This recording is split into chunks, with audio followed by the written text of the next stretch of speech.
A poche settimane dal ritorno in classe degli alunni, il tema dello Ius Scholae divide i sindaci del Veneto, una regione che dopo Lombardia ed Emilia-Romagna è tra quelle che conta la maggiore presenza di studenti stranieri. Anche in provincia di Padova i primi cittadini si interrogano, favorevoli alla cittadinanza per i ragazzi stranieri che hanno portato a termine il percorso scolastico non sono solo i sindaci Dem, ma anche il sindaco socialista liberale Riccardo Mortandello di Montegrotto Terme, che nel 2022 aveva portato in Consiglio Comunale una mozione per chiedere al Parlamento di approvare una legge sullo Ius Scholae.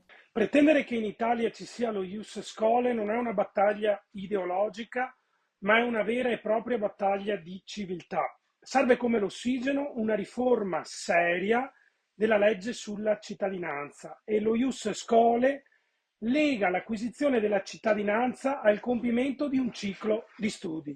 Così facendo si sanerebbero centinaia di migliaia di situazioni dove esistono italiani di fatto, soprattutto giovani, riconosciuti come italiani da tutti, ma non riconosciuti da una legge obsoleta. Decisamente contraria alla posizione della Lega, con i primi cittadini più cauti come Luca Pierobon di Cittadella. Non è così semplice per vari motivi. Il primo è che se i genitori non hanno la cittadinanza italiana è chiaro che nasce una problematica, perché il minore, perché il Partito Democratico parla di 5 anni di scuola, quindi potrebbe essere alla fine delle elementari, con i genitori che hanno la patria potestà e non hanno la cittadinanza, è chiaro che nasce un'incongruenza importante, anche perché poi chi diventa cittadino italiano deve anche comportarsi come un cittadino italiano e quindi il primo problema che io vedo molto grave è quello della famiglia. In Veneto, secondo i dati del Ministero dell'Istruzione, sono quasi 100.000 gli studenti stranieri.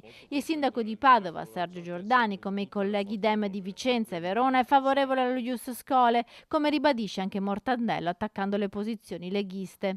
Evidentemente chi rema contro lo Ius Scholae preferisce le situazioni foriere di ingiustizie, anarchia e che generano problemi di ordine pubblico. Molti sindaci, come il sottoscritto, invece preferiscono le riforme serie, regole chiare per gestire al meglio i nostri territori.